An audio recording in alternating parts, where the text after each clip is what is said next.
नमस्कार दोस्तों, मैं आपका दोस्त कहानी वाला आप सभी का स्वागत करता हूं आज के हॉरर पॉडकास्ट के इस नए एपिसोड में। तो आज की कहानी शुरू करूं उससे पहले अपनी कुछ बातें।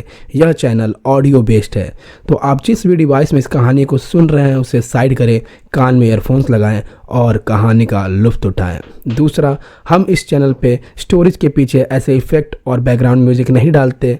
हम कहानियाँ वैसे सुनते और सुनाते हैं जैसे हमारे घरों में सुने और सुनाए जाते हैं।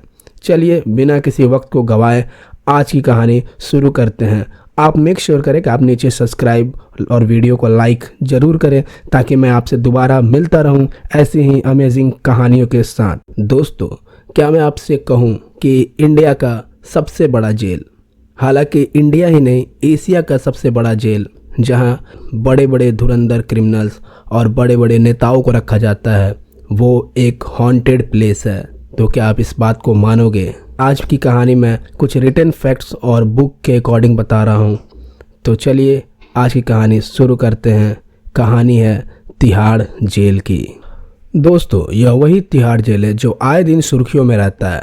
यहाँ बड़े बड़े नेताओं को रखा जाता है। आजकल यह जेल भी सुर्खियों में चल रहा है क्योंकि दिल्ली के सीएम अरविंद केजरीवाल अभी इसी तिहाड़ जेल में मौजूद हैं। आगे की कहानी हर्ष नाम के एक इंसान की जुबानी में सुनाने जा रहा हूँ, उन्हीं के अंदाज में। हर्ष की आइडेंटिटी को कॉन्फिडेंशियल रखा गया है, लेकिन उनका दावा है कि वह तिहाड़ जेल में 5 दफ़े जा चुके हैं और 5 दफ़े उनके साथ कुछ पैरानॉर्मल एक्टिविटीज़ हुई हैं। तो हर्ष की जुबानी ही सुनते हैं उनकी कहानी। पहली बार जब मैं तिहाड़ जेल गया था तो मुझे वहाँ 3 दिनों के लिए रखा गया था।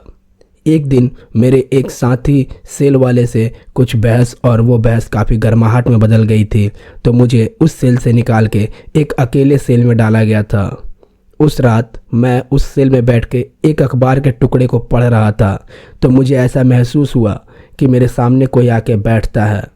मैंने उस पर इतना ध्यान नहीं दिया क्योंकि मुझे लगा कि मुझे ऐसी आदत थी कि मेरे सेल में बहुत सारे लोग थे, तो मुझे ऐसा लगा कि उनमें से ही कोई होगा।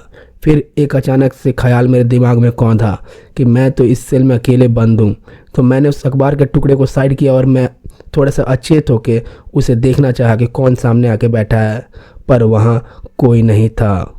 यह चीज़ मुझे काफ़ी अजीब लगी क्योंकि मैंने उस इंसान को आते और बैठते हुए काफ़ी क्लियरली देखा था। तो मैं यह मानने को तैयार नहीं था कि यह सिर्फ मेरा एक भ्रम है। मैंने पूरी रात वहाँ बस जाग के बिताई। अगले दिन जब मुझे बाकी जेल के कैदियों से मिलने का अवसर मिला तो मैंने उनसे यह बातें बताई और उन्होंने भी अपने साथ घटी हुई बहुत सारी घटनाएं बताई। कुछ कैदी वहाँ पे 5 साल से भी ज़्यादा वक्त से रह रहे थे, तो उन्होंने बताया कि वह अक्सर यहाँ पे ऐसी वैसी चीज़ें देखते रहते हैं। उसी रात मुझे उस सेल में अकेले फिर से बंद किया गया था। तो उस रात की जो घटना है वह दिल दहला देने वाली थी। मैं रात को सोया था और मुझे अभी नींद नहीं आई थी। मैं बस अपनी आंखों को बंद करके सोने की कोशिश कर रहा था। तभी मुझे ऐसा लग रहा था कि कोई मेरे बगल में बैठा हो मेरे पीछे और वो मुझे लगातार घूरे जा रहा हो। मुझे इस बात का एहसास था क्योंकि आज मैंने दिन में बहुत सारी कहानियाँ सुनी थी, तो मुझे लगा कि वहाँ कोई तो है, पर मैं अपनी आँख खोल के देखना नहीं चाहता था। तभी अचानक से ऐसा लगा कि सेल में बहुत तेज़ सी ठंडी हवाएं चलने लगी हों। मेरा पूरा बदन सिहर उठा। फिर अचानक से मेरे कान में किसी के विस्पर करने की आवाज़ें आने लगी, मानो ऐसी आवाज़ें।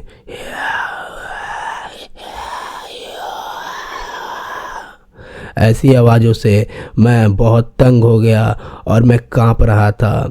तभी मेरी आँख खुली और मैंने देखा कि मेरे सेल के एक कुंडी में एक लंबी सी फांसी लटकी हुई है, उस पर एक डेड बॉडी लटकी हुई है। मैं चिल्ला पड़ा, मैं बहुत तेज चिल्लाया। मैं जेल के कर्मचारियों को चिल्ला चिल्ला के बुला रहा था और तभी विद इन अ सेकेंड वह बॉडी और वह फंदा वहाँ से गायब हो चुका था। हालांकि कर्मचारी आए और मुझे वहाँ से निकाल के बाकी कैदियों के साथ रखा गया।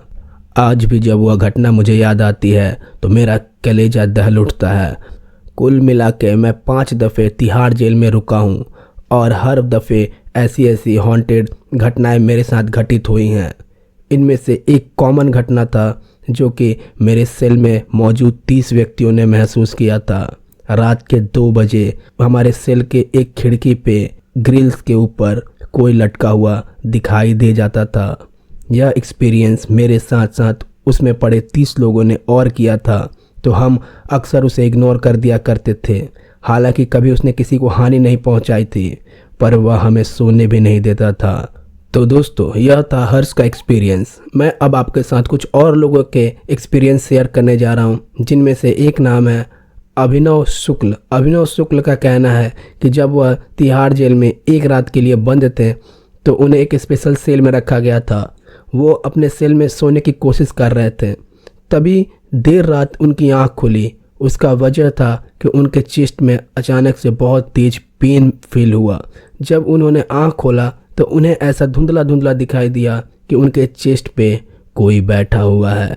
जब उन्होंने थोड़ा गौर फरमा के देखना चाहा तो उन्हें वह चेहरा साफ दिखा, जो कि देश में रिवोल्ट ला देने वाले केस, एक मेडिकल स्टूडेंट की जो रेप हुई थी, उसका एक्यूज्ड मुकेश सिंह था। मुकेश सिंह, जिसने कुछ ही दिन पहले जेल में ही सुसाइड कर लिया था। यह उसकी बॉडी थी और वह बॉडी डेड बॉडी जैसी मालूम हो रही थी।